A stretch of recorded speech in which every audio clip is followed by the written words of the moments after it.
हरिओम। सबसे पहले गुरुदेव के चरणों में सादर प्रणाम। आज हमारे गुरुदेव महामंडलेश्वर स्वामी महेश्वरानंद जी, जो कि इस वक्त ऑस्ट्रेलिया से आप सबको लाइव देख रहे हैं, मैं सबसे पहले उनके चरणों में प्रणाम करता हूं। और हमारे आश्रम के महामंडलेश्वर स्वामी ज्ञानेश्वरपुरी जी, जो क्रोएशिया देश से आए हैं और जिन्होंने भारत की नागरिकता ली है। और आप संस्कृत बहुत ही धारा प्रभाव से बोलते हैं, जिस तरह से हम हिंदी बोलते हैं आप संस्कृत में बात करते हैं। तो हमारे लिए बहुत गर्व की बात है कि आज कोई अंग्रेज विदेश से आके और हमारी संस्कृति, हमारा खान पान, हमारा आयुर्वेद को अपना के और हम ही को ही प्रशिक्षण दे रहे हैं। ये हमारे लिए बहुत गर्व की बात है। इन्होंने अभी श्री दीप आश्रम शोध संस्थान नाम से एक शिक्षण संस्थाएं और शोध संस्थान भी चालू कर रखा है, जिसमें ये संस्कृत की टीचिंग देते हैं।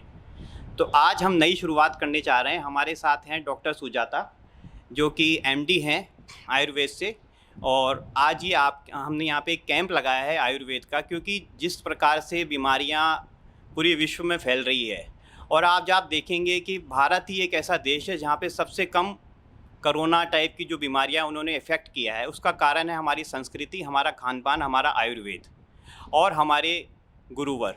तो हम चाहेंगे कि पूरा विश्व आज भारत की तरफ अट्रैक्ट हो रहा है, उसका कारण सिर्फ है आयुर्वेद।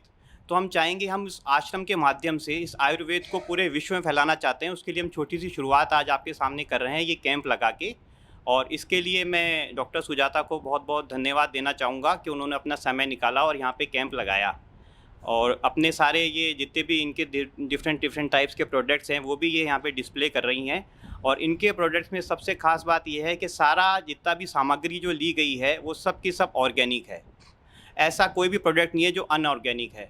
और इन्होंने सारी ये दवाएं, तेल वगैरह जो भी है, ये सब अपने घर पे ही तैयार किया है। तो मैं सबसे रिक्वेस्ट करूँगा कि ज़्यादा से ज़्यादा लोग इसका लाभ लेवें और अपना खान पान में कैसा खान पान होना चाहिए, किस तरह से हमको डाइट लेनी चाहिए, आयुर्वेद हमको क्या क्या दे सकता है, हम अपनी लाइफस्टाइल ऐसे ही बना लें कि हमको किसी भी तरह की दवाई की ज़रूरत ही ना पड़े, हम बीमार ही ना होए।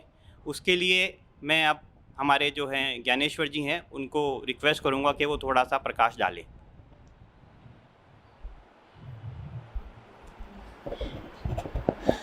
हरिओम, वेलकम। आज एक हमको मौका मिला कि इस पूर्णा में एक इतना महत्वपूर्ण काम करे। हमारे पास जो वेजी बेटी हैं, उनके पिताजी बहुत बड़े प्रोफेसर हैं, विजयपाल शास्त्री जी, जो अभी प्राचार्य है सेंट्रल यूनिवर्सिटी देवप्रयाग में। तो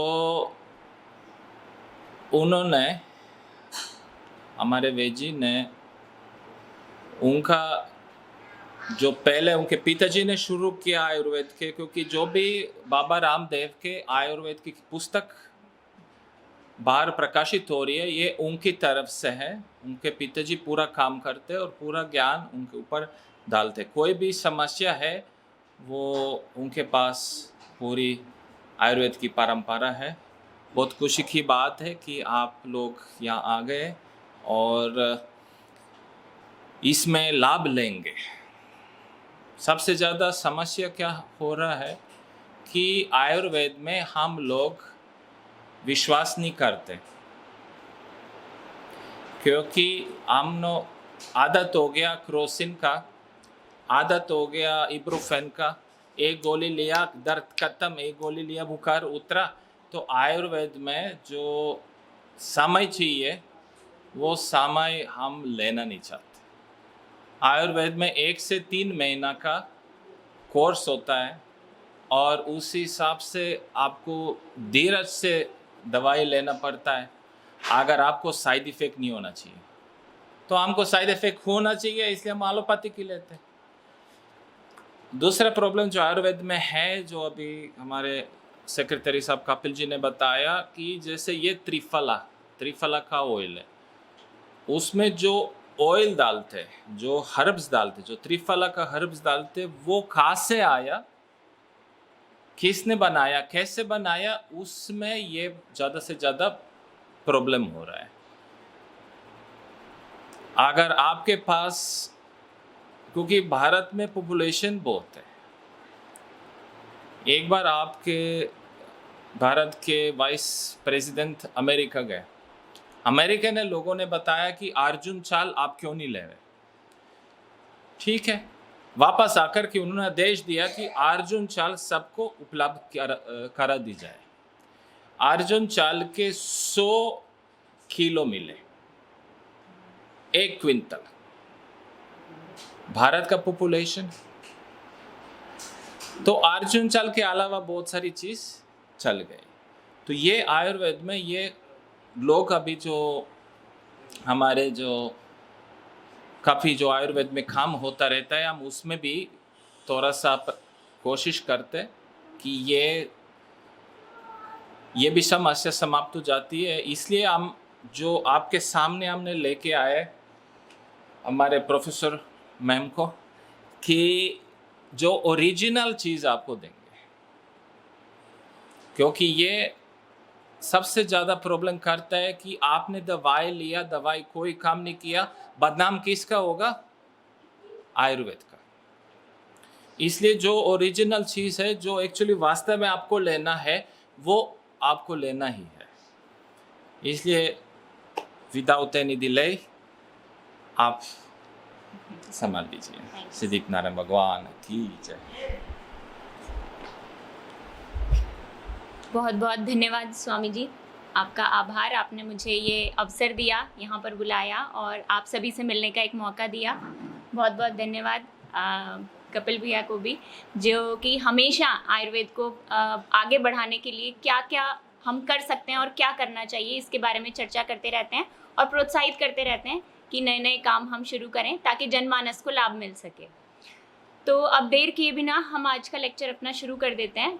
कैंप्स तो आपने बहुत सारे देखे होंगे, हेल्थ कैंप्स होते हुए, तो उनकी थीम यही रहती है कि डॉक्टर होते हैं, वो बैठते हैं, परामर्श देते हैं और आपका बीपी या शुगर चेक करते हैं वो, और कुछ मेडिसिन्स आपको प्रिस्क्राइब कर देंगे या फिर साथ में फ्री में मेडिसिन्स मिल जाएगी। लेकिन हम वैसी थीम से कैंप नहीं रखना चाह रहे थे, क्योंकि हमें मूल समस्या समझनी पड़ेगी कि जो हम बीमार हो रहे हैं वो मूल समस्या कहाँ है। मूल समस्या ये है कि हमें नॉलेज नहीं है सही चीज़ की, कि क्या खान पान होना चाहिए, कैसी दिनचर्या होनी चाहिए, कहाँ हम गलती कर रहे हैं। एक बार अगर हमें ये पता चल गया कहाँ गलती कर रहे हैं, तो मुझे लगता है कि हेल्थ कैंप सक्सेसफुल है। ऐसी कंडीशन में अगर हम ये सब नॉलेज दे दें सामने वालों को कि आपको क्या करना है और क्या नहीं करना, तो इसलिए थोड़ा सा यूनिक तरीके का हेल्थ कैंप हमने ऑर्गेनाइज करने की कोशिश करी कि हम आधा से 1 घंटा बस चर्चा करें आपके साथ में कि क्या आप गलत कर रहे हैं, क्या सही कर रहे हैं, आयुर्वेद के अनुसार जाने हम। तो सबसे पहले तो जो कुछ भी आज तक हमने जाना है उसको हम एक साइड में रखेंगे और नई बातें, एकदम दिमाग को खाली करके नई चीज़ सीखने की कोशिश करेंगे। आज के कैंप में हम 4 बातों के ऊपर फोकस करेंगे। सबसे पहली बात कि हमारी दिनचर्या कैसी होनी चाहिए। दिनचर्या मतलब दिन भर में हमें अपने पूरे काम कैसे करने चाहिए, कब उठना है, कब सोना है, कैसे खाना खाना है, किस समय खाना है, कितनी क्वांटिटी में खाना है, ये सारा हिस्सा है दिनचर्या का। साथ में खाना, जो भी हम खा रहे हैं उसी से हमारा शरीर बनता है। हमारा शरीर, हम सभी जानते हैं कि खाना पचता है और खाना पच के जो भी हमारे शरीर की धातुएं हैं, बॉडी के सेल्स हैं, टिश्यूज़ हैं, उनका नरिशमेंट होता है और फिर उससे हमारी बॉडी की ग्रोथ होती है या रिपेयरिंग होती है। तो दूसरी बात हम सीखेंगे कि हमारा खान पान कैसा होना चाहिए। दिनचर्या और खान पान, ये एक पॉइंट हो गया। दूसरे पॉइंट में हम सीखेंगे मौसमी बीमारियां आजकल बहुत होती हैं जो मौसम से रिलेटेड हैं। जैसे अभी सितंबर अक्टूबर का महीना है तो डेंगू बहुत ज़्यादा आ जाएगा, प्लेटलेट काउंट कम हो जाएगा, लोग परेशान रहते हैं, हॉस्पिटल्स में जाते हैं और बहुत लंबे टाइम तक उनको हॉस्पिटलाइज रहना पड़ता है, महंगे महंगे इलाज चलते हैं, दवाइयाँ चलती हैं। लेकिन उसके पीछे बहुत छोटा सा कारण है कि उस मौसम का जो प्रभाव है, सितंबर अक्टूबर में जो प्रभाव हमारे शरीर पर पड़ता है, उसके लिए हम कुछ विशेष बदलाव नहीं लाते हमारे शरीर में। जैसे इसके लिए मैं आपको एक एग्जांपल देती हूँ। घर में दही हम सभी जमाते हैं, दूध में जामन डालते हैं थोड़ा सा। तो आपने एक बात ऑब्जर्व करी होगी, गर्मियों में जो दही हम जमाएंगे तो दूध हमें हल्का गुनगुना रखना पड़ता है बस, और जामन भी हम कम डालेंगे और खट्टा ना हो इसका ध्यान रखेंगे, तभी दही अच्छा जमेगा। जबकि सर्दियों में हम तेज़ गर्म दूध करते हैं और जामन थोड़ा सा ज़्यादा और हल्का खट्टा हो तो भी चलता है, कोई समस्या नहीं होती। ऐसा क्यों होता है? क्योंकि गर्मियों में जो है दही बनने की प्रक्रिया है, जो जामन हमने डाला उससे जो दही बनेगा पूरे दूध का, वो प्रक्रिया फास्ट हो जाएगी। मौसम का ये प्रभाव है कि वो प्रक्रिया फास्ट हो जाएगी। अब उस प्रक्रिया को बहुत ज़्यादा ना हो वो जल्दी और दही खट्टा ना जमे, इसलिए हमने टेम्परेचर कम कर दिया। तो कम टेम्परेचर में वो दही के जमने की प्रक्रिया थोड़ी स्लो हो जाएगी। और ज़्यादा टेम्परेचर में, जब बाहर पहले से ठंड है, दही थोड़ा ज़्यादा डालना पड़ेगा और टेम्परेचर जो है वो ज़्यादा रखना पड़ेगा दूध का, ताकि दही अच्छे से जमे। तो ये मौसम का प्रभाव अगर उस दूध के ऊपर पड़ रहा है तो क्या हमारे शरीर पर नहीं पड़ेगा उस मौसम का प्रभाव? हमारे शरीर की फिजियोलॉजी में कुछ बदलाव नहीं होंगे उस मौसम की वजह से? तो आयुर्वेद में यही इम्पॉर्टेंट बात बताई है कि भाई गर्मियों में आपके शरीर में क्या चेंजेस आते हैं, सर्दियों में क्या चेंजेस आते हैं, ये जो अब मौसम चल रहा है इसको शरद ऋतु बोलते हैं, इसमें क्या बदलाव आते हैं। वात पित्त कफ, इन 3 दोषों पे आयुर्वेद की थ्योरी टिकी हुई है। ये 3 दोष जो हैं ये हमारी फिजियोलॉजी को मेंटेन करते हैं। अगर ये बैलेंस में है तो हमारा पूरा शरीर अच्छे से चलता रहेगा, काम करता रहेगा। और अगर ये बैलेंस में नहीं है, जैसे मौसम के अनुरूप कुछ ना कुछ चेंजेस आते रहते हैं। आपने देखा होगा मार्च में सबसे ज़्यादा बीमारियां कैसी होती हैं? कफ होना, जुकाम होना, उसके साथ में बुखार होना। ऐसा क्यों होता है? क्योंकि वो कफ का समय है। मौसम के प्रभाव के कारण उस समय हमारे शरीर में कफ बढ़ता है। तो दूसरी बात हम जानेंगे मौसमी बीमारियों के लिए कि उनको हम कैसे रोकें। हम पहले हमारे बाहरी वातावरण को जाने कि कितनी ऋतुएं हैं और वो हमारे शरीर पर कैसा प्रभाव डाल रही हैं, और उसके अकॉर्डिंग हम अपनी डाइट में और लाइफस्टाइल में थोड़े चेंजेस करें तो हम बीमार नहीं होंगे। जो हम में बड़ी बड़ी बीमारियां हो जाती हैं उनसे बचे रहेंगे। तीसरी बात हम जानेंगे इम्यूनिटी। इम्यूनिटी के नाम पे बहुत बड़ा बिजनेस आज खड़ा हो गया है आयुर्वेद में, या आयुर्वेद के नाम पर हर कोई आज लेक्चर देता है। योगा वाले होंगे वो लेक्चर देने लग जाएंगे, या जिन्होंने कोई डिग्री नहीं ली है वो भी खान पान के बारे में बताने लग जाएंगे, रहन सहन के बारे में। लेकिन इम्यूनिटी असल में है क्या आयुर्वेद के हिसाब से, वो आज हम समझेंगे कि इम्यूनिटी क्या है। सबको स्ट्रांग करनी है अपनी इम्यूनिटी। कोविड में पूरी पोल हमारी खुल गई कि हमारे शरीर कैसे हैं, उसको कितनी ज़्यादा ज़रूरत है इम्यून सिस्टम को स्ट्रांग करने की, तो उसको भी आज हम जानेंगे। और चौथा पॉइंट हम जानेंगे, खास करके हम अपने बच्चों के लिए एक्स्ट्रा कॉन्शियस होते हैं कि हम सोचते हैं हमारे साथ जो भी हो हम मैनेज कर लेंगे, हमारे बच्चों को कुछ नहीं होना चाहिए। तो उनका कैसा खान पान हो विशेष, ताकि आपके बच्चे हमेशा स्वस्थ रहें। वो स्वस्थ रहेंगे तो आप खुश रहेंगे, इसलिए चौथा पॉइंट ज़रूर हम इंक्लूड करेंगे इसमें। तो शुरू करते हैं हम दिनचर्या से। जैसे अभी हमने समझा कि दूध के ऊपर मौसम का प्रभाव पड़ता है, सब्जियों के ऊपर मौसम का प्रभाव पड़ता है। आप सब्जी गर्मी में रख दीजिए खुले में, वो जल्दी ख़राब होगी, सर्दियों में ख़राब नहीं होगी। तो ऐसे हर मौसम का प्रभाव पड़ता है। वैसे ही दिन भर में जो समय, जैसे सुबह हमारे शरीर में कुछ और स्थिति होती है, दिन के समय में कुछ और स्थिति होती है और शाम को कुछ और स्थिति होती है। क्या आपने एक चीज़ ऑब्जर्व करी है कि जब हम गांव में, ज़्यादातर लोग मुझे लगता है गाँव से जुड़े हुए हैं, तो गांव में छत के ऊपर भी सोए होंगे सभी लोग। क्या आपने ध्यान दिया गर्मियों में लू का जो मौसम होता था, लू किस समय चलती थी, या तेज़ हवाएं किस समय चलती हैं? रात के मौसम, रात में हम आराम से सोते हैं, लेकिन सुबह उठ के भागना पड़ता है हमें अपने गद्दे लेके। बहुत तेज़ हवाएं चलेंगी, आंधी आएगी, तूफान आएगा। वो होता है लगभग 3-4 बजे के आसपास। तो ये जो रात का हिस्सा है ये 3 चीज़ों में बटा हुआ है। सबसे पहला हिस्सा होता है कफ का समय। जब रात शुरू होती है, अंधेरा शुरू हुआ, तब से लेकर के जो शुरू के 4 घंटे हैं वो होता है कफ का टाइम। उस समय बाहर वातावरण में स्टेबिलिटी रहती है, शांत वातावरण रहेगा, बहुत ज़्यादा ऐसे आंधी अंधड़ ये सब नहीं आता है। दूसरा जो टाइम होता है वो पित्त का टाइम होता है, यानी लगभग 10-11 बजे से लेकर 2 बजे तक बाहर जो होता है वो थोड़ी गर्मी बढ़ती है। आपने देखा होगा कि हम जब सोने जाते हैं तो तेज़ पंखा चाहिए, हमें कूलर चाहिए, कई लोग एसी चलाते हैं क्योंकि बहुत गर्मी लगती है उस टाइम, और चला के हम सो गए, लेकिन 2-3-4 बजे मौसम ठंडा होना शुरू हो जाता है। क्यों? क्योंकि वो पित्त का टाइम था और अब 2 बजे के बाद में फिर से वायु का टाइम शुरू हो गया। तो रात को 3 हिस्सों में डिवाइड करेंगे। पहला हिस्सा कफ का टाइम, दूसरा हिस्सा पित्त का टाइम और तीसरा हिस्सा वायु का टाइम। अब जो वातावरण में ये बदलाव हो रहे हैं, क्या वो हमारे शरीर में नहीं होंगे? उसका सीधा सा प्रभाव हमारे शरीर पे पड़ता है। जब बाहर कफ का टाइम है तो हमारा दिमाग शांत अवस्था में होता है।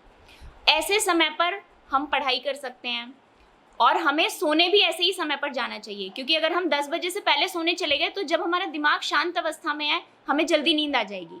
लेकिन एक बार जहाँ 10-11 बजा दिए हमने, फिर पित्त का टाइम आ गया, तो हमारे बॉडी में जो भी फिजियोलॉजी होती है वो एक्टिव होनी शुरू हो जाती है, और अब हमें नींद नहीं आएगी अगर हम 11 बजे के बाद बेड पर जाएंगे।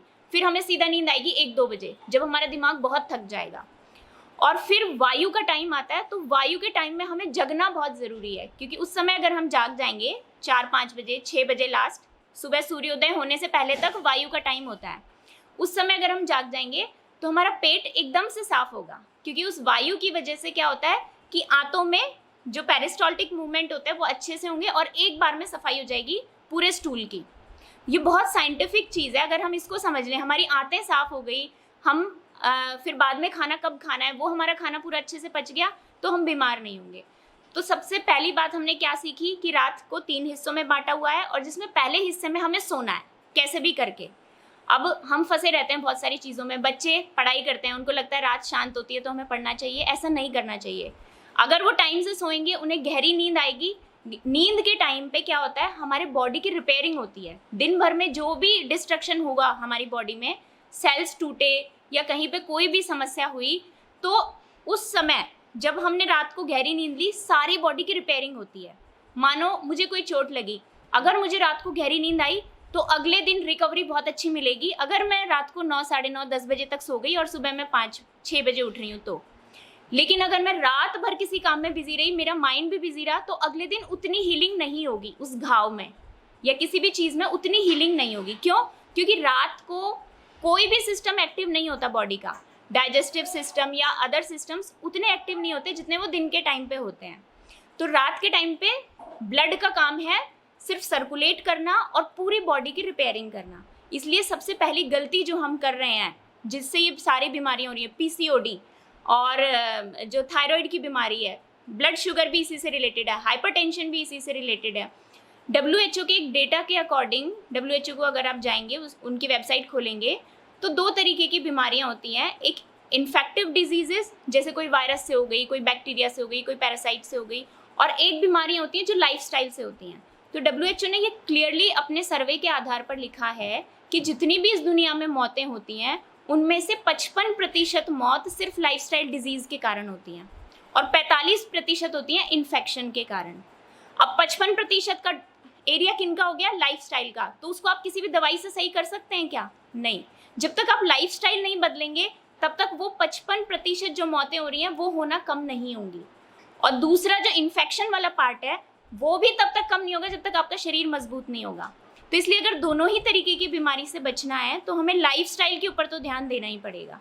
और लाइफस्टाइल में सबसे पहली चीज़ है कि रात में टाइम से सोना है और पूरी गहरी नींद लेनी है। अब कई लोग क्या करते हैं, सुबह तो बहुत जल्दी उठते हैं, उनको लगता है कि सुबह उठना बहुत अच्छी बात है, तो 4 से 6 बजे के बीच में वो उठ जाएंगे, 4 बजे उठ जाएंगे, 4:30, 5, लेकिन रात को सोने का टाइम अपना चेंज नहीं करते। वो कहते हैं हमें बहुत सारे काम रहते हैं, तो हम रात को 11-12 बजे से पहले नहीं सो सकते। अगर आप सिर्फ 4 घंटे की नींद लेंगे तो आपकी बॉडी की रिपेयरिंग नहीं हो सकती। तो आपको नींद पूरी ही लेनी पड़ेगी, 6 से 7 घंटे की, मिनिमम 6 घंटे, नहीं तो 7, 7:30, 8, हर किसी की बॉडी के नीड के अकॉर्डिंग होता है। ये सबकी बॉडी टाइप अलग अलग होती है। तो आपको 10 से लेके और 5 बजे के बीच में अपनी नींद पूरी करनी है और गहरी नींद लेनी है। तो आप ये समझ लीजिए 90% बीमारियों से बच जाएंगे। और जब तक नींद गहरी नहीं आएगी, तब तक जो खाना आपने रात को खाया था वो पचेगा नहीं अच्छे से। और अगर वो नहीं पचा, हमारी बॉडी का एक सिस्टम होता है, जब कोई भी चीज़, जैसे कोई फीमेल प्रेग्नेंट होती है, तो आप ये बताइए कि उसको डिलीवरी 9वें महीने के बाद में ही क्यों होती है? क्योंकि बच्चे की ग्रोथ पूरी हो गई अच्छे से, उसके बाद अपने आप हार्मोन सिक्रीट होते हैं और उसकी वजह से लेबर पेन शुरू होता है। ठीक ऐसा हर चीज़ के साथ होता है। अगर जो स्टूल बनना है, जो लेटरिन आएगी सुबह, अगर वो ठीक से नहीं बनी होगी रात में, तो क्या वो सुबह अच्छे से निकल पाएगी? नहीं निकल पाएगी। तो हर चीज़ का वेल फॉर्म्ड होना ज़रूरी है बॉडी में निकलने के लिए। जैसे हमने लेबर पेन के लिए समझा, ऐसे ही कोई भी अर्ज हमें तभी होती है, जैसे स्टूल के लिए हमें सुबह सुबह अर्ज तभी होगी जब स्टूल अच्छे से बना होगा। अगर वो अच्छे से नहीं बना है तो सुबह हमारा पेट भी साफ नहीं हो सकता। इसलिए सबसे पहली बात, अगर, और आजकल सबके पेट खराब हैं, किसी को टाइम से उठते ही पेट साफ नहीं होता, ये सबसे बड़ी समस्या है। क्यों? क्योंकि रात को उनका स्टूल अच्छे से बना ही नहीं है। स्टूल अच्छे से बनने के 3-4 कारण हैं कि एक तो नींद पूरी होनी चाहिए, दूसरा आपने जो खाना खाया है वो खाना सही होना चाहिए और सही मात्रा में लिया हुआ होना चाहिए, और तीसरी बात, आपका डाइजेस्टिव सिस्टम भी अच्छा होना चाहिए कि कब कितने एंजाइम्स रिलीज होने हैं, कितना डाइजेस्टिव सिक्रीशंस होने हैं जूसेस के। अगर ये तीनों बातें सही हैं तो आपका पेट एकदम सही रहेगा, और अगर पेट सही है तो आपको बीमारियां नहीं होंगी। लाइफस्टाइल डिजीजेस में आप जानते हैं कैसी बीमारियां आती हैं, हार्ट अटैक, कैंसर, ये सब लाइफस्टाइल से जुड़ी बीमारियां हैं जो आजकल सबसे ज़्यादा हो रही हैं, जिनसे हम डरते हैं सबसे ज़्यादा। छोटी मोटी बीमारियों को हम फिर भी झेल लेते हैं, लेकिन ये बड़ी बीमारियां ऐसी हैं जिनकी भरपाई हम नहीं कर सकते, और ये सिर्फ लाइफस्टाइल के कारण होती हैं। Cancer, heart attack, PCOD, thyroid, diabetes है, हाइपरटेंशन है, ये सब, और या फिर दर्द है, जैसे हाथ में दर्द हो रहा है, किसी को घुटनों में दर्द हो रहा है, ये सब लाइफस्टाइल की बीमारियां हैं। लाइफस्टाइल जब तक आप नहीं सीखेंगे, और मुझे लगता है 90% लोगों को ऐसी ही बीमारियां मिलती हैं अपने आसपास अगर हम देखें तो इनको ठीक करना बहुत ज़रूरी है। तो सबसे पहली बात, रात को 3 हिस्सों में बांटा हमने, कफ का हिस्सा, पित्त का हिस्सा और वायु का हिस्सा, और उसके हिसाब से हमने 10 बजे से पहले सोना है ताकि हमें गहरी नींद आए। अगर हम बाद में सोएंगे तो हमारी नींद टूटती रहेगी बीच बीच में, और हमें गहरी नींद नहीं आएगी, तो सेल्स की रिपेयरिंग नहीं होगी, स्टूल अच्छे से नहीं बनेगा, और फिर पेट साफ भी नहीं होगा। तो ये बात हमें ध्यान रखनी है कि रात को 10 बजे से पहले सोना है और सुबह 6 बजे से पहले उठना है, अपने हिसाब से नींद पूरी करनी है हमें। अब सुबह उठने के बाद सबसे बड़ी समस्या आज के टाइम पर जो है कि हम खाना शुरू करने के बारे में टेंशन लेने लग जाते हैं कि हम क्या खाएं, यही सबसे बड़ी समस्या होती है। तो आप एक बात बताइए कि सुबह अगर हम खाना खाना शुरू करेंगे, सुबह जब हम उठते हैं तो हमारे मुंह में क्या होता है, हमें ब्रश क्यों करना पड़ता है? क्योंकि हमारे मुंह में चिपचिपापन होता है, कफ जमा होता है। तो क्या वो सिर्फ मुंह में होता है क्या? नहीं, वो पूरे डाइजेस्टिव सिस्टम में होता है। असल में मुंह को तो हम साफ कर सकते हैं बाहर से, लेकिन उस पूरे डाइजेस्टिव सिस्टम को साफ करने के लिए आप क्या करते हैं? उसके लिए आपको खाली पेट रहना है सुबह 9 बजे तक। हम उसको साफ करने के लिए कुछ नहीं कर रहे, हम उसे और गंदा करते हैं, चाय पी के, ड्राई फ्रूट्स खा के, सुबह सुबह हम यही काम करते हैं। तो हम उन आंतों को और गंदा कर लेते हैं, तो वो आंतों में कभी सफाई हो ही नहीं पाती है। अगर हम चाहें कि उनमें सफाई हो तो उसके लिए हमें खाली पेट रहना है सुबह सुबह 9 बजे तक। खाली पेट रहने से क्या होगा, जो भी अंदर गंदगी है धीरे धीरे हमारा डाइजेस्टिव सिस्टम एक्टिव होगा, उसमें डाइजेस्टिव जूसेस सिक्रीट होंगे और वो सफाई करेंगे वहाँ के चिपचिपेपन की। लेकिन अगर आप सुबह ही खाना शुरू कर देंगे तो वो सफाई करने की बजाय बेचारा डाइजेस्टिव सिस्टम जो भी आपने खाया उसको पचाने में लग जाएगा। जैसे तैसे अब उसको पचाना तो है ही अगर कुछ खा लिया तो ये बहुत बड़ी समस्या आज है कि सुबह उठते ही हमें इसका जूस पीना है, हमें ये ड्राई फ्रूट्स खाने हैं, हमें जो है कोई स्प्राउट्स खाते हैं, कई लोग सलाद खाते हैं। तो पहला रूल आपको बनाना है कि हमें दिनचर्या फॉलो करनी है। दिनचर्या मतलब सुबह उठने के बाद पेट साफ हो सबसे पहले, अगर नहीं हो रहा तो आप उकड़ू बैठें, क्योंकि सबके पेट खराब है। पहले नींद सही होनी चाहिए, पूरी नींद लें, फिर उठते ही आप पहले उकड़ू बैठें। कई लोग घूमने लग जाते हैं पेट साफ करने के लिए, चाय पीते हैं, सिगरेट पीते हैं, वो बहुत गलत है। उकड़ू बैठने से क्या होता है, जो ये इंडियन टॉयलेट्स हैं ये इसीलिए हैं ताकि जो हमारी मसल्स हैं उनकी स्ट्रेचिंग हो। स्ट्रेचिंग होगी तो वो जो हिस्सा है वो स्ट्रेट होगा, जहाँ से स्टूल पास होना है वो स्ट्रेट होगा, तो एकदम से वायु बाहर निकलेगी और स्टूल भी बाहर निकलेगा। और हम वेस्टर्न टॉयलेट्स यूज़ करेंगे, हम घूमने लग जाएंगे, उकड़ू नहीं बैठेंगे तो वो मसल्स रिलैक्स नहीं हो पाएंगी, वो रास्ता क्लियर नहीं होगा। जिनसे बैठा नहीं जाता, अगर घुटनों की समस्या है तो शुरू में पहले उसका इलाज करवाएं। उसका भी बहुत अच्छा इलाज है आयुर्वेद में। पहले शरीर ओवरऑल हमें सही करना पड़ेगा, लेकिन ये सब बातें स्वस्थ लोगों को फॉलो करनी चाहिए। जब तक नहीं बैठा जाता तब तक दूसरे उपाय तो अपनाने ही पड़ेंगे हमें, कि वेस्टर्न टॉयलेट्स यूज़ करना, ये सब चीज़ें। लेकिन जब आप बैठ पाएंगे तब फॉलो करें अच्छे से इसको। तो ये काम करें। ऐसा करने से क्या होगा कि पहले पेट साफ हो अच्छे से, फिर आप ब्रश करें। ब्रश करने से मुंह की जब सफाई होती है तो धीरे धीरे अंदर भी सिग्नल जाता है कि हाँ मुंह की सफाई हो गई, अब मुंह हमारा तैयार है, अब डाइजेस्टिव एंजाइम्स रिलीज हो सकते हैं, यहाँ पे अच्छा सा सलाइवा रिलीज होगा। तो फिर आप थोड़ी देर रुकें, फिर गर्म पानी पिएं। गर्म पानी पीने से अंदर जो HCl सिक्रीट होगा पेट में वो थोड़ा सा अच्छे से रिलीज होने लग जाएगा, उसके अंदर डाइजेस्टिव एंजाइम्स रिलीज होंगे। तो जब रिलीज होंगे फिर धीरे धीरे पूरी आंतों की सफाई होनी शुरू हो जाएगी। तो गर्म पानी पीना है, ब्रश करना है और गर्म पानी पीना है। अब अगला काम आप कर सकते हो, कोई कड़वी चीज़ खाना। इसके लिए वैसे आप स्पेशली अपने बॉडी टाइप के हिसाब से कंसल्टेशन ले सकते हो कि मेरी बॉडी टाइप के अकॉर्डिंग क्या दवाई लेना ठीक है सुबह सुबह। जैसे अगर अभी सितंबर अक्टूबर का महीना चल रहा है तो इस महीने में हमारी बॉडी में पित्त बहुत ज़्यादा बढ़ता है, और पित्त को शांत करने की सबसे अच्छी मेडिसिन है कड़वी दवाइयाँ। कड़वी दवाइयों में नीम जो है वो आमतौर पर अपने यहाँ जयपुर में, राजस्थान में बहुत आसानी से मिल जाता है। तो 4-5 पत्ती आप नीम की चबा लें और ऊपर से थोड़ा सा गर्म पानी पी लें। आयुर्वेद एक बात बताता है कि 6 रस होते हैं हमारे।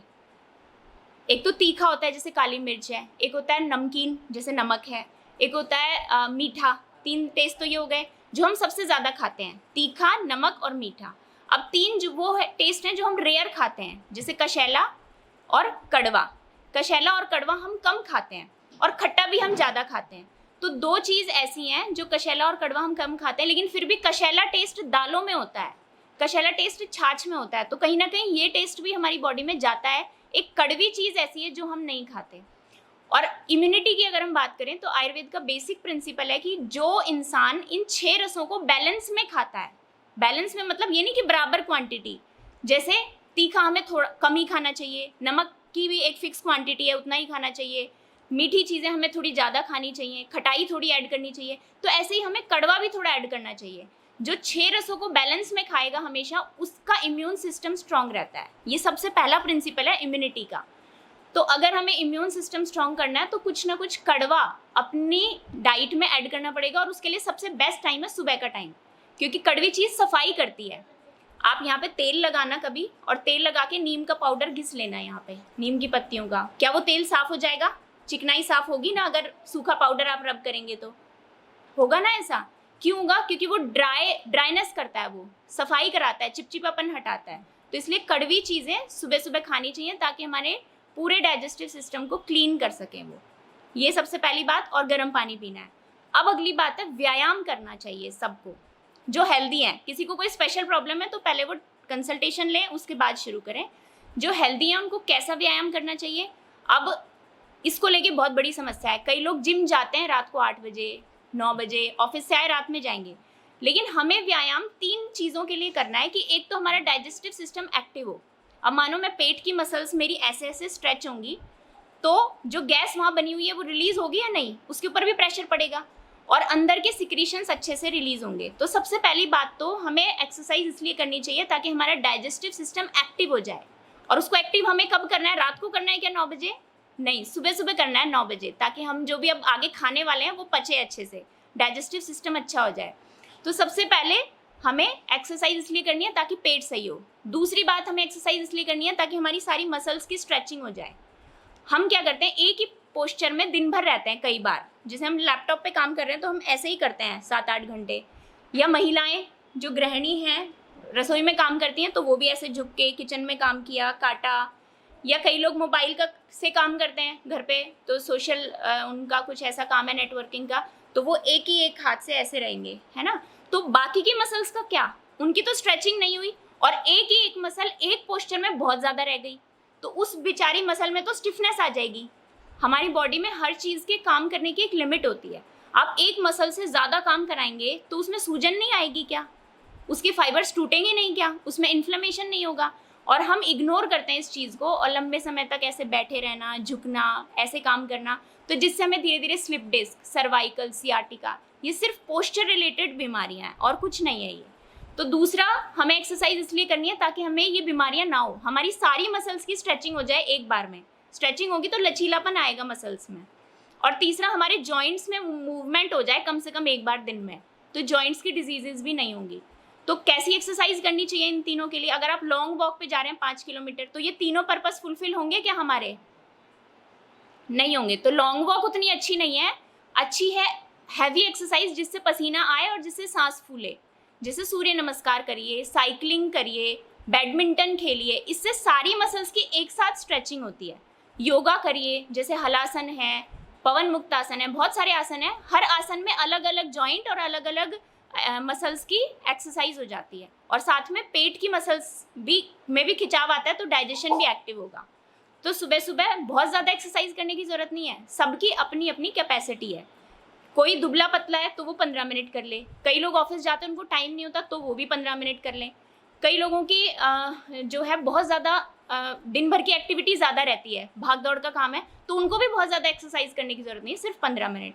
लेकिन जो लोग ज़्यादा बैठे रहते हैं, जिन लोगों का काम बैठे रहने का है उनको थोड़ी ज़्यादा एक्सरसाइज करनी चाहिए, 20-25 मिनट, आधा घंटे। और ये मौसम पे भी डिपेंड करता है। जैसे गर्मियों में हमारी बॉडी में स्ट्रेंथ नहीं होती, आप बाहर जाओ, सूरज की तेज़ गर्मी की वजह से हमारी बॉडी की स्ट्रेंथ कम हो जाती है, इम्यून सिस्टम भी थोड़ा वीक हो जाता है। तो इसलिए गर्मियों में हमेशा कम एक्सरसाइज करनी है, बारिश के मौसम में कम एक्सरसाइज करनी है। लेकिन जैसे जैसे मौसम ठंड की तरफ बढ़े वैसे वैसे हम अपनी एक्सरसाइज का ड्यूरेशन बढ़ा सकते हैं। 15 मिनट किया, 20 मिनट किया, 25 मिनट किया, तो सबका अलग अलग है। जो हट्टा कट्टा इंसान है वो आधा पौन घंटे भी कर लेगा तो भी उसे कुछ नहीं होगा। तो ये बॉडी टाइप के ऊपर डिपेंड करता है, मौसम के ऊपर डिपेंड करता है कि आप कितनी एक्सरसाइज करते हो। आजकल सब अंधाधुंध चल रहा है कि हमने योगा शुरू कर दिया तो हम आधा घंटे 1 घंटा करेंगे। हम सोचते नहीं है कि हमारा बॉडी टाइप कैसा है, कौन सा मौसम चल रहा है। तो ये सब बातें हमें एक्सरसाइज के लिए सोचनी है। अब उसके बाद आ गया आपका नाश्ते का टाइम। वैसे आयुर्वेद के अनुसार सबसे बेस्ट तो यही है कि आप 2 बार खाना खाएं बस। एक बार 10-11 बजे खा लें जैसे ही आपको तेज़ भूख लगती है, और एक बार शाम को 6-7 बजे। आयुर्वेद में ये कहा है कि 2 टाइम खाना खाने से उसके ना पचने के चांसेस ही नहीं होते, वो पचेगा ही पचेगा क्योंकि उसको पूरा टाइम मिल रहा है। और अगर खाना पचा तो आपको बीमारियां नहीं होंगी, क्योंकि 80% बीमारियां सिर्फ इसलिए होती हैं कि आपका खाना पच नहीं रहा। हमारे पास पैसा बहुत हो गया, हमारे पास चीज़ें बहुत हो गई, संसाधन बहुत हो गए, लेकिन हमारा डाइजेस्टिव सिस्टम खराब हो गया, वो पचा ही नहीं पा रहा, इतनी सारी महंगी चीज़ों को हम खा रहे हैं। तो ये समस्या है। तो अब अगर आपको नाश्ता करना ही है, हाँ जी जी बिल्कुल सही बोला,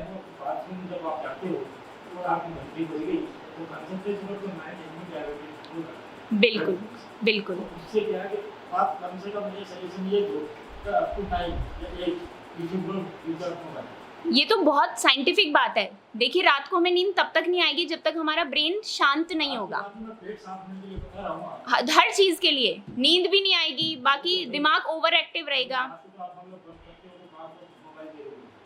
लेकिन 8 बजे तक या 9 बजे तक आप मोबाइल का यूज नहीं करोगे ना, तो आपकी दिनचर्या है लाइफ, जैसे भी आप जैसे घंटी बजेगी आपका डायरेक्शन हो जाएगा।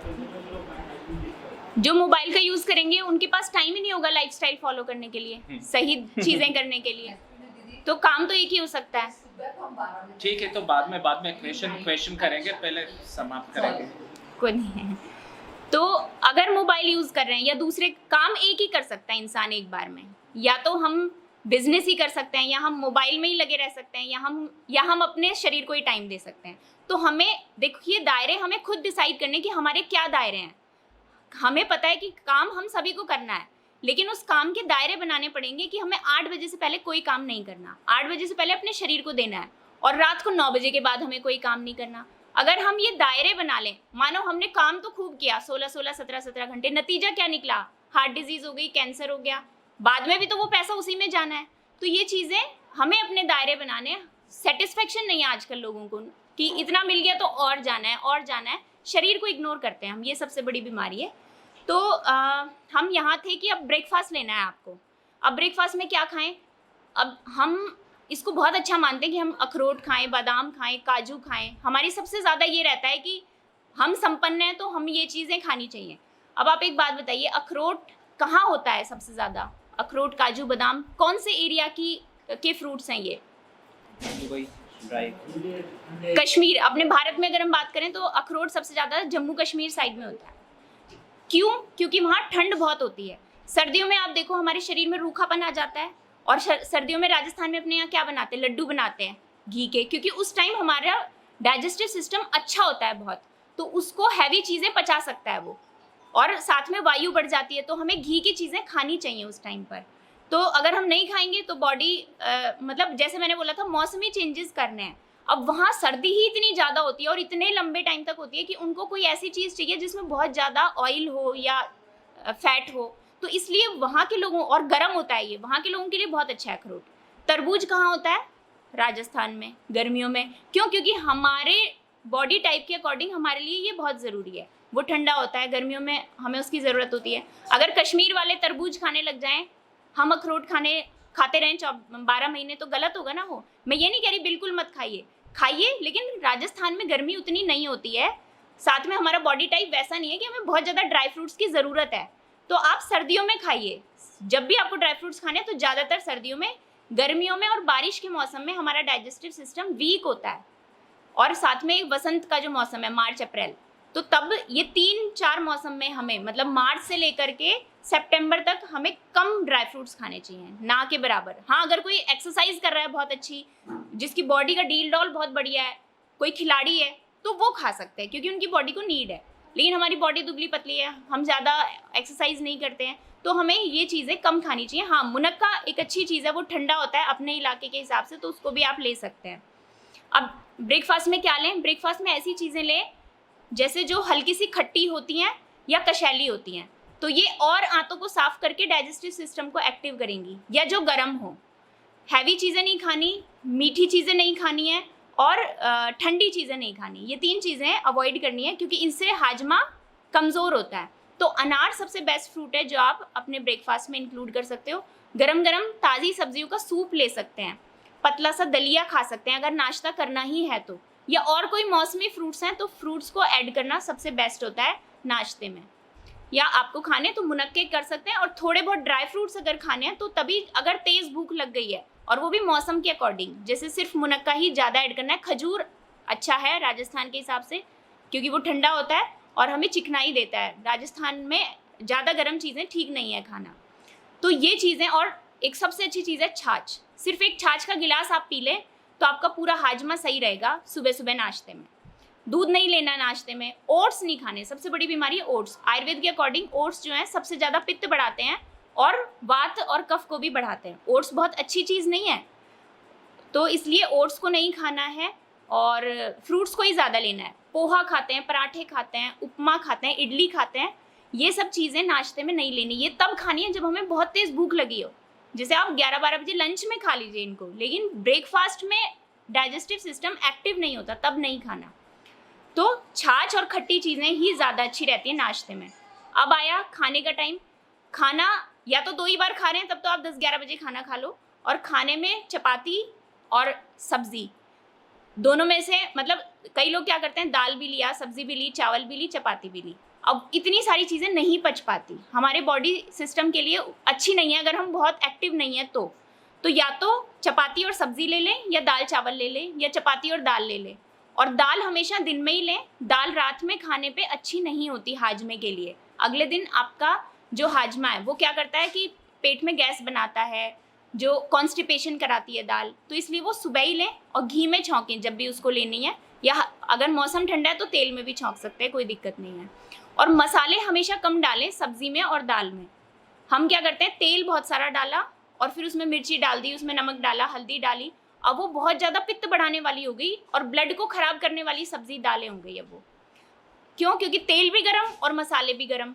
वो जो अपन छौंक के तड़का लगाते हैं ना और उसको ग्रेवी बनाते हैं, जो वो ग्रेवी सबसे ज़्यादा नुकसानदायक है अगर वो बहुत ज़्यादा तेल की और मसाले की है। तो इसके लिए एक सबसे अच्छी चीज़ आपको अपनानी है कि 1 ही चम्मच तेल डालना है या 1 ही चम्मच घी डालना है, जितने में जीरा भुन जाए बस।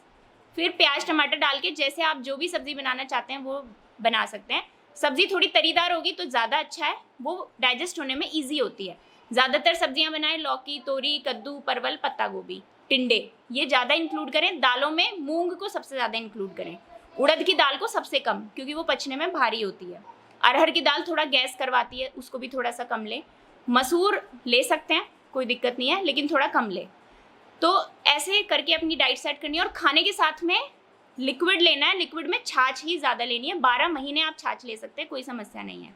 दही भी आप ले सकते हैं, लेकिन बहुत गर्मी में थोड़ा दही कम लेना चाहिए, वसंत ऋतु में दही कम लेना चाहिए, और अभी ये जो शरद का मौसम है, पित्त बढ़ाने वाला जो मौसम है, इसमें भी दही कम लेना चाहिए। दही की तासीर गर्म होती है, वो पित्त बढ़ाता है और कफ भी बढ़ाता है शरीर में। अगर दही ले रहे हैं तो उसको पतला करके लें। जैसे रात को दूध थोड़ा पतला जमा दिया तो वो वाला दही फिर भी ठीक होता है। बहुत गाढ़ा दही होता है तो वो उतना अच्छा नहीं होगा। डायबिटिक पेशेंट्स के लिए दही अच्छा नहीं होता, उसकी जगह छाछ ले लें। तो ये बहुत मतलब छोटी छोटी बातें हैं, लेकिन ये बहुत ज़्यादा असर डालती है हमारी बॉडी के ऊपर। तो ऐसे चपाती ली, छाछ ली और सब्ज़ी, सिंपल सब्ज़ी होनी चाहिए। बच्चों को भी हमें वैसी ही आदत डालनी चाहिए, क्योंकि हम बच्चों के टॉपिक पे भी आएंगे। बच्चों को हम तेल मसाले वाली चीज़ें खिलाएंगे, सुबह सुबह हम चॉकलेट खिला देंगे, चीनी खिला देंगे, तो उनका डाइजेस्टिव सिस्टम तो गया, चिपचिपापन और बढ़ जाएगा। मीठे से तो बढ़ता है ना चिपचिपापन। हमें क्लीन करनी थी उनकी आंतें, तो उनको भी हमें मीठा नहीं देना, उनको भी हमें ऐसी ही चीज़ें ज़्यादा देनी है। अब हम चाय पीते हैं, नमकीन खाते हैं दिन में 3-4 बजे, वो गलत है। टोस्ट खाते हैं, मैदा, सूजी, बेसन, ये सबसे बेकार चीज़ें हैं। मतलब जितना हमारा आटा बारीक होता जाएगा उतना ही वो पचने में हैवी होता जाएगा, और जितना हमारा आटा मोटा होगा, और जो गेहूं है वो पुराना ले सकते हैं आप, जैसे 1 साल पुराना गेहूं पचने में हल्का हो जाता है क्योंकि उसका फैट कम हो जाता है, थोड़ा सा रूखापन आ जाता है उसमें रखे रखे, तो वो गेहूं सबसे अच्छा है। जौ भी हमारी बॉडी के लिए अच्छा है, बाकी के अनाज ज़्यादा अच्छे नहीं है हमारे लिए। हमें यही 2 अनाज, आजकल बहुत सारे अनाज चल गए ना, ज्वार भी खाने लग गए आजकल, तो बहुत सारी चीज़ें खाने लग गए, तो वो हमारी बॉडी के लिए अच्छे नहीं है। हमारी ये जो है ये मीठे टेस्ट के होते हैं और मीठा हमें सबसे ज़्यादा चाहिए। अच्छा, एक ट्रेंड और है कि दाल भी रखेंगे, सब्जी भी रखेंगे, और भी बहुत सारे आइटम रहते हैं हमारी सब्जियों में, फिर सलाद भी रहता है, तो ये इससे एनर्जी नहीं मिलती। एनर्जी हमें मिलती है मेन रोटी से। रोटी हमें ज़्यादा खानी चाहिए, क्यों? क्योंकि उसमें फैट है, गेहूं में फैट होता है थोड़ा, और उसको पचाने के लिए हम छाछ पी रहे हैं और पतली सी सब्जी खा रहे हैं एक। अब अगर हमने दाल सब्जियों के आइटम ज़्यादा रखे तो हम रोटी कम खा पाएंगे, और दाल सब्जियों में फैट नहीं होता बिल्कुल भी, तो एनर्जी ना के बराबर मिलेगी हमें वहाँ पर। और वो भी हमने जौ की रोटी खा ली या और भी कई तरीके के आजकल अनाज हैं उनकी रोटी खा ली तो और एनर्जी कम मिलेगी। तो इसलिए गेहूं ही हमारा मेन डाइट में। आप देखो ना, पुराने ज़माने में अपने बड़े बूढ़ों को देखो, सब्जियां कई तो बनाते ही नहीं थे, दूध रोटी खा लेते थे, या एक सब्जी बनाई उसके साथ लगा के खा लिया, है ना। रोटी ही ज़्यादा वो अपनी डाइट में रखते थे, और छाछ कभी नहीं वो ख़त्म होने देते थे, और दूध हमेशा लेते थे। तो ज़्यादा सब्जियां सलाद खाने की हमें ज़रूरत नहीं है। सलाद के लिए बहुत ओवर कॉन्शियस है हम। सलाद जो होता है शरीर में रूखापन कराता है और पचने में भारी होता है, फैट नहीं होता उसमें। तो मोटे लोग कई बार सोचते हैं कि हम खाएं, तो खाओगे तो चलो ठीक है, फैट नहीं जा रहा, लेकिन आपका पेट तो सही नहीं हो रहा ना। उससे पहले आप पेट सही करिए, क्योंकि वो गैस करवा देंगे, पचने में हैवी होते हैं वो। तो जब तक आपका पेट सही नहीं होता तब तक आप सलाद ज़्यादा ना लें, और सलाद रात को कभी ना लें, सिर्फ सुबह ही लें, क्योंकि रात को दूध सबको लेना चाहिए, और सलाद का दूध के साथ कोई मेल नहीं है, सलाद का दाल के साथ भी कोई मेल नहीं है। तो और एक दूसरी इंपॉर्टेंट बात कि दिन में कभी नहीं सोना चाहिए। हाँ, गर्मी के मौसम में जब बहुत ही स्ट्रेंथ कम हो जाए, जैसे हम बाहर से आएँ, या कई लोगों का बहुत काम करने का शेड्यूल है, बहुत ओवर काम करते हैं, वो लोग दिन में थोड़ी आधा 1 घंटे की जो है रेस्ट ले सकते हैं। लेकिन महिलाएं कई बार उनको काम नहीं होता है, जैसे दिन भर रसोई में काम किया और फिर उसके बाद 2-3 घंटे के लिए सो गए। अगर रेस्ट करना है, अगर घर का ज़्यादा काम था तो आप रेस्ट करिए, लेकिन आधा से पौन घंटा बस, और वो भी खाना खाने के 1.5-2 घंटे बाद, क्योंकि तब तक क्या होता है, खाना पच चुका होता है। आप तुरंत सो जाएंगे तो आपके जो सिक्रीशन थे ना, जो यहाँ पे पेट में होने वाले थे, वो वहीं रुक जाएंगे, तो आपका खाना अच्छे से नहीं पच पाएगा।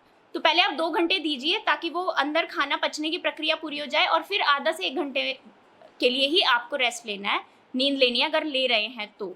और वो भी गर्मियों में ही नींद ज़्यादा अच्छी रहती है, बाकी के मौसम में नहीं रहती। फिर उसके बाद रात का खाना 6-7 बजे खा लें। अब लोग क्या करते हैं कि रात को 9-10 बजे आएंगे, फिर वो 11 बजे खाना खाएंगे, फिर वो कब पचेगा, कब उनका दिमाग शांत होगा, कब उन्हें नींद आएगी। तो उन्हें कुछ अरेंजमेंट ऐसा करना पड़ेगा कि वो खाना अपना जल्दी ले ले, 7 से 8 बजे के।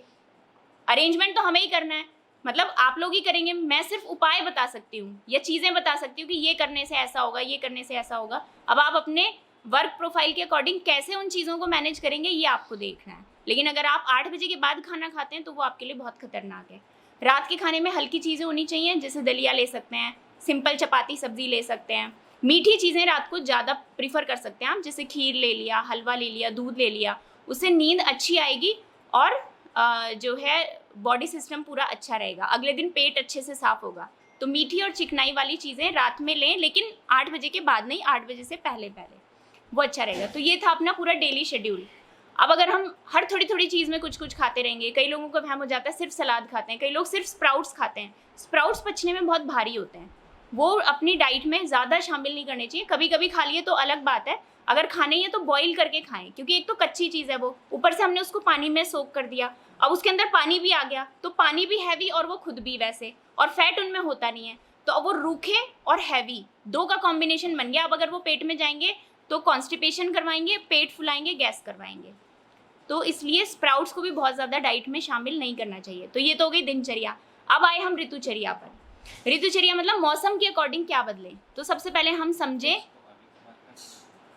बस अभी ख़त्म करते हैं। तो सर्दियों में जो है डाइजेस्टिव सिस्टम बहुत अच्छा होता है, तो हैवी चीज़ें हम खा सकते हैं, जैसे लड्डू। फिर उसके बाद आया हमारा वसंत का मौसम, मार्च अप्रैल का महीना, उसमें कफ बहुत ज़्यादा बढ़ता है शरीर में, तो तब हम एक्सरसाइज ज़्यादा करें, गर्म चीज़ों का ही सेवन करें, जैसे काली मिर्च है, हींग है, लहसुन है, ये उस टाइम पे ऐड करने चाहिए हमें अपने डाइट में, और गर्मी में ये छोड़ देने चाहिए। घी कम खाना चाहिए, वसंत में तेल में सब्जी छौंकनी चाहिए, गर्मियों में घी खाना चाहिए, तेल बंद कर देना चाहिए। अब शरद में पित्त बढ़ता है तो पित्त के टाइम पर हमें तेल नहीं खाना चाहिए, लहसुन नहीं खाना चाहिए, हींग नहीं डालनी चाहिए। जो गर्म चीज़ें हैं, अदरक, तुलसी, काली मिर्च, इनको भी कम लेना चाहिए, ना के बराबर। दूध हमें ज़्यादा लेना चाहिए, चावल, गेहूँ, ये चीज़ें हमें ज़्यादा लेनी चाहिए। तो ये कुछ सीजनल चीज़ें भी हैं जो हमें समझनी चाहिए। अब तीसरी बात आती है कि इम्यूनिटी कैसे स्ट्रॉन्ग हो। तो इम्यूनिटी का सबसे पहला रूल तो ये है कि 6 की 6 रस हमें ऐड करने हैं अपनी डाइट में। दूसरा रूल ये है कि आपका पूरा बॉडी सिस्टम सही होना चाहिए, आपको कोई बीमारी नहीं होनी चाहिए। अगर आपको बीमारी है और आप इम्यूनिटी बढ़ाने के लिए कोई गिलोय ले रहे हो, कई लोग नीम लेते हैं, कई लोग कुछ और लेते हैं, वो काम नहीं करेगी। पहले आप अपनी बीमारी सही करवाइए।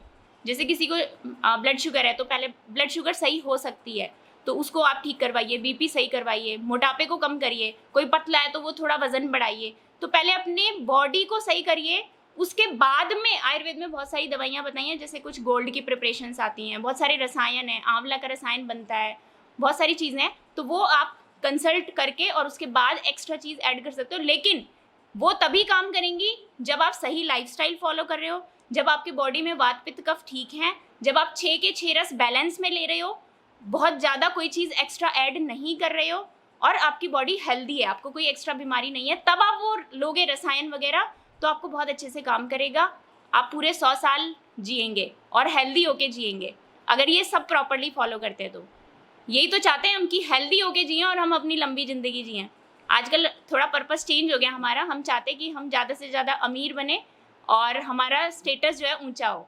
तो हमें फिर से शिफ्ट करना पड़ेगा अपना जो पर्पस है लाइफ का, कि भाई हम हेल्दी रहें, हैप्पी रहें और लंबा जिएं। अगर ये हमने कर लिया तो बहुत सारी प्रॉब्लम्स सॉल्व हो जाएंगी। अब चौथी बात आती है बच्चों के लिए।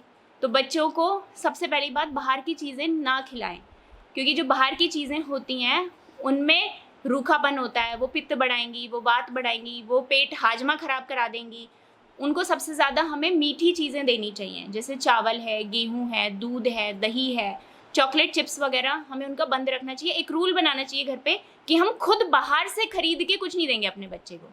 हाँ, कोई आया प्यार से कोई चीज़ लाया तो उस दिन अपने बच्चे को टेस्ट करा दीजिए बस, और वो भी हमें कंट्रोल रखना पड़ेगा। तो बच्चों के लिए ज़्यादातर अच्छे होते हैं चावल, गेहूँ, दूध, बाकी के अनाज भी उनको ना दें, ये चीज़ें ज़्यादा अच्छी होती है। खीर बनाएं, आटे का हलवा उनको ज़्यादा बना के दें, मैदा, सूजी, बेसन उनको कम रखें, ज़्यादा नहीं दें, सलाद उनको ज़्यादा नहीं दें, स्प्राउट्स ज़्यादा नहीं दें, ताज़ा खाना दें उनको और एक्सरसाइज उनकी कराएं और रात को टाइम पे सुलाएं। बचपन से ही उनको आदत डालें कि रात में 9-10 बजे ही सो जाना है और जो भी पढ़ाई करनी है वो सुबह उठ के करनी है। तो अगर आप उनका शुरू से ये शेड्यूल बना देंगे और थोड़ा सा उनको मानसिक रूप से भी चीज़ें समझाएं, हम उनको ज़बरदस्ती झोंक देते हैं किसी तरीके के कॉम्पिटिशन में।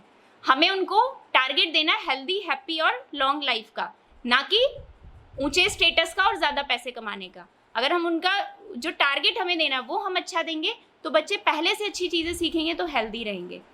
तो बच्चों की डाइट में वो चीज़ें ज़्यादा इंक्लूड करनी है और ये बाहर वाली चीज़ें हमें बंद कर देनी है। तो इस तरीके से जब तक हम ये नहीं समझेंगे तब तक हम हेल्दी नहीं रह सकते। फिर तो आप ये होगा कि आप बीमार हैं, आप मेरे पास आए, मैंने आपको दवाई दी, आप दवाई लेते रह रहे हैं और आपकी बॉडी चल रही है। मानो आपको डायबिटीज़ है, आपको ब्लड प्रेशर है, हर चीज़ का इलाज संभव है, लेकिन आप परहेज करने के लिए तो तैयार हो। आज हमारे पास मरीज़ आते हैं तो सबसे बड़ी समस्या ये होती है कि वो परहेज नहीं करना चाहते, इसीलिए वो एक गोली के सहारे चल रहे हैं और लाइफ स्पैन भी कम हो गया। जो 100 साल था वो घट के 70-60 साल 50 साल रह गया है बस, और बीमारियां 40-40 साल में हार्ट अटैक आ रहा है लोगों को। तो ये बहुत बड़ी समस्या है। जब तक हम फिर से शिफ्ट नहीं होंगे अपनी आइडियल लाइफस्टाइल पर, हमें तो सिखाना है दूसरों को, विदेशियों को हमें सिखाना है, और विदेशी क्या करते हैं, हमारे देश में आते हैं, खुद सीखते हैं और फिर हमें सिखाते हैं, और हम कहीं दूसरी डायरेक्शन में जा रहे हैं। तो आज के लिए इतना ही। अब आपके कुछ सवाल हैं तो आप पूछ सकते हैं। आप सबका बहुत बहुत धन्यवाद। हम सब ये सारे लेक्चर्स जितने भी आते हैं यूट्यूब पे, फेसबुक पे, व्हाट्सएप पे, ये हम सब सुन लेते हैं, लेकिन ज़रूरत क्या है, हमको इम्प्लीमेंट करने की है। आज हमारा भारत देश आयुर्वेद का इजाद करता है, आयुर्वेद भारत से आया है, और आप देखें डॉक्टर सुजाता इतनी यंग हैं, ये हमारे को आयुर्वेद का ज्ञान दे रही है। हमको वो ज्ञान हमारे अंदर है लेकिन हम उसको इम्प्लीमेंट नहीं कर रहे। तो अपने पास 2 ही ऑप्शन है, या तो आयुर्वेद को अपना के या अपनी लाइफस्टाइल को आप उसके हिसाब से अपना डेवलप करें, या फिर जो है ऊपर जाके घंटी बजा दें। फैसला आप लोगों के हाथ में है। हम लोगों को अच्छा रहना है, खुश रहना है, तो हमारा शरीर खुश रहेगा तभी तो हम खुश रहेंगे। आज हम अब नए नए कपड़े लाते हैं, मॉल्स में जाते हैं, खाते पीते हैं, अरे भाई सब करो, लेकिन सबसे पहले अपने शरीर को देखो। पहला सुख निरोगी काया है, उसके बाद में जेब में माया है। तो पहला सबसे पहले आप अपने शरीर को स्वस्थ रखो। उसके लिए जो है आज हमने ये कैंप लगाया है, और ये हमारे जो गुरुजी हैं, स्वामी जी हैं, जो इस वक्त ऑस्ट्रेलिया से आप सबको देख रहे हैं, वो भी आपको बहुत आशीर्वाद दे रहे हैं। तो मैं सबसे यूट्यूब के माध्यम से जो ये चैनल हमारा लाइव टेलीकास्ट हो रहा है, मैं सबको यही संदेश देना चाहूँगा कि पहले सबसे पहले आप अपने शरीर का ध्यान रखें, अपने खुद का ध्यान रखें, उसके बाद में आप अपने फैमिली का ध्यान रखें। Thank you so much.